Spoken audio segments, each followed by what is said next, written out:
just in awe of these landscapes. I cannot get enough. Unreal.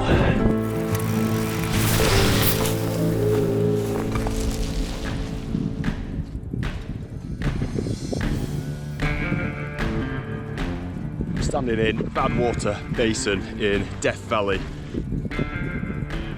From here, I will journey 3,500 miles north to Alaska, to my end point of Denali.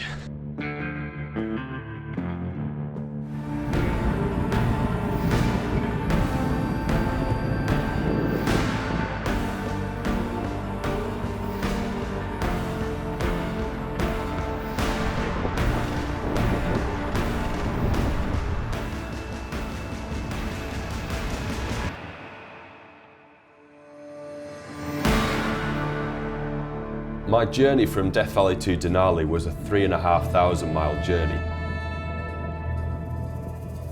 To put that into context, that's the same distance as London to Dubai or London to Washington DC. Immersed in these huge landscapes, I got a real sense of the true scale of this continent.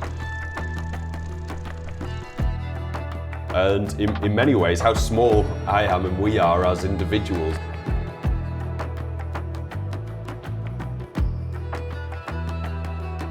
Once I crossed from the US into Canada, it took me 14 days to go from Death Valley to the Canadian border.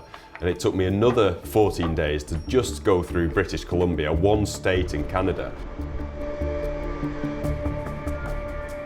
I am blown away by some of these landscapes. This place is huge. The scale of this area is vast. Through that area you've got the Rocky Mountains. About halfway through my journey I would need to cross the Rocky Mountains. And now this is true Rocky Mountain terrain that you would expect on any Canadian postcard.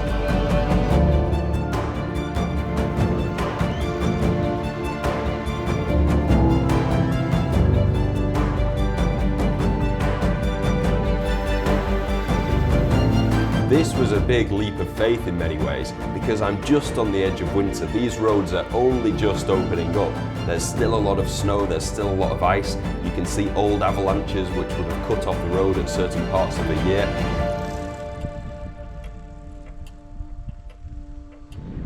I am just in awe of these landscapes. I cannot get enough. Unreal. So now it feels like I'm going past the point of no return. I'm heading into true wilderness.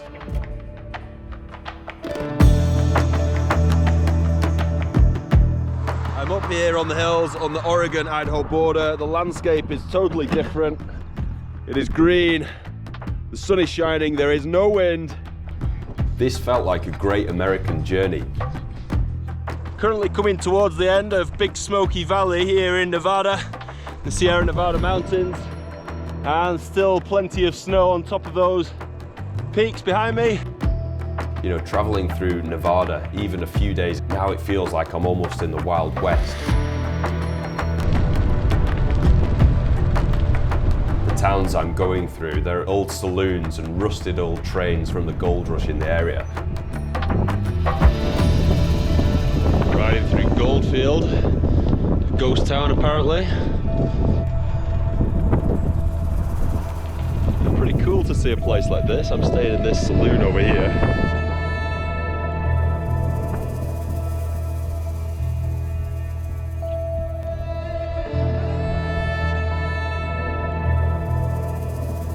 To have the opportunity to see it and stay somewhere like this is very, very cool.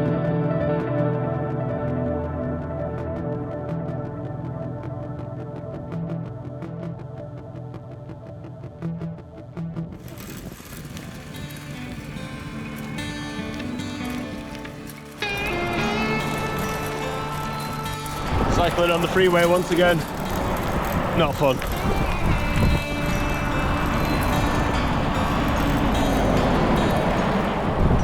I've had a long 600-meter climb on this freeway, and ahead now I've got a view of some snowy mountains. I've probably hit about 60 miles so far today, And now I've got a descent down towards a couple of towns. I'll see where I decide to stop. But now I can cruise downhill and take in the views. Snowy Oregon.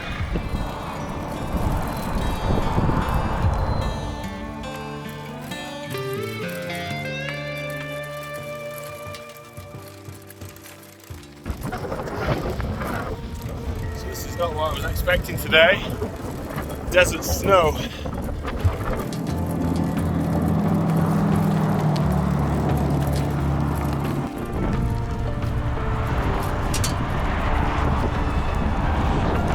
One of the perks of a long day on the bike is sunsets like this.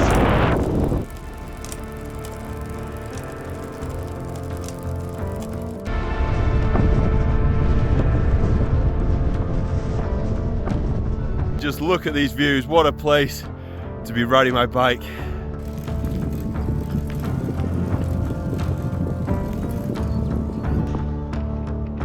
I've just finished up the place I've made it to tonight, called the Ard River.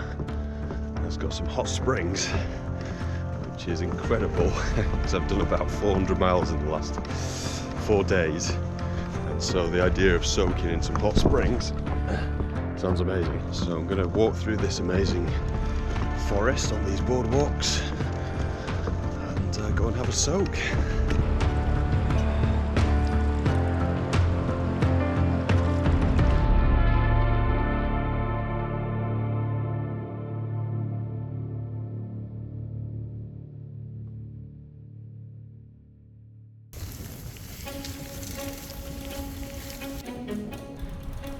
As you can see, I'm caught in something of a blizzard up here in the mountains. Yesterday it was 25 degrees and now this.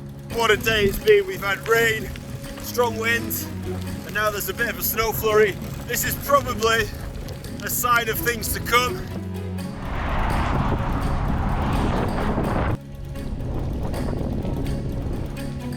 But it's when I get into the mountains that I really start to feel my flow. I've been cycling through North America for 34 days now, and I've seen some incredible views, but this might be the best one yet.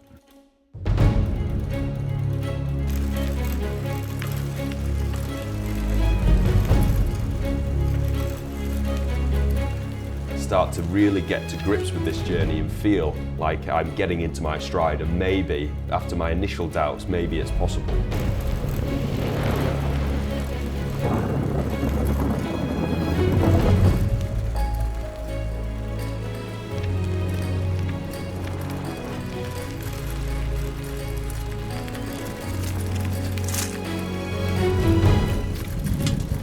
This is what it's all about. There were certain moments where I found myself high up on mountain passes. In every direction, there are huge towering white mountains. I'm cycling through there, there's not another soul in sight. And for me, it's moments like that, that is what adventure is all about. This is exactly why I do it, for those incredible, invaluable glimpses of time, which would be impossible to get if you didn't put in the hard work to really see that.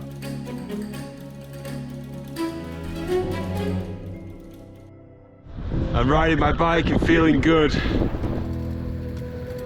It really is special to be cycling through a landscape like this. I can't quite believe I'm saying this, but I'm now into the last 10 miles of the cycle phase. First we need to get through the forest. Then through the lower mountains, then up onto the glacier through the crevasses.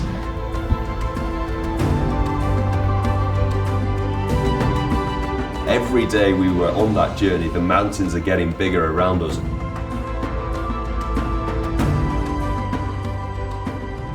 The crevasses below our feet are getting deeper. The avalanche is coming down from the surrounding ridges.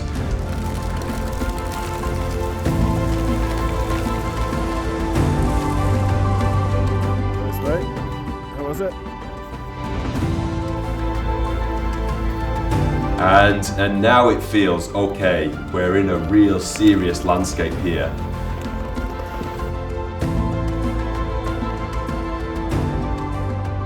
On a good day, it's the most beautiful place on planet Earth. On a bad day, it could be fatal if you make one mistake.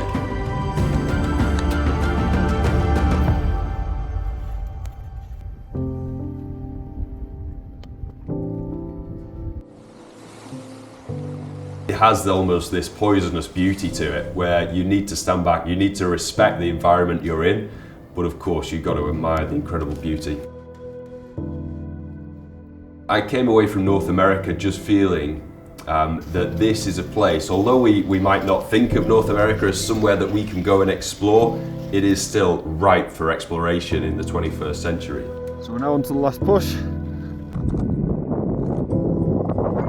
And I've just arrived on the summit of Denali to complete my 3,500 mile journey. With enough hard work, preparation and resilience, we can chase those biggest dreams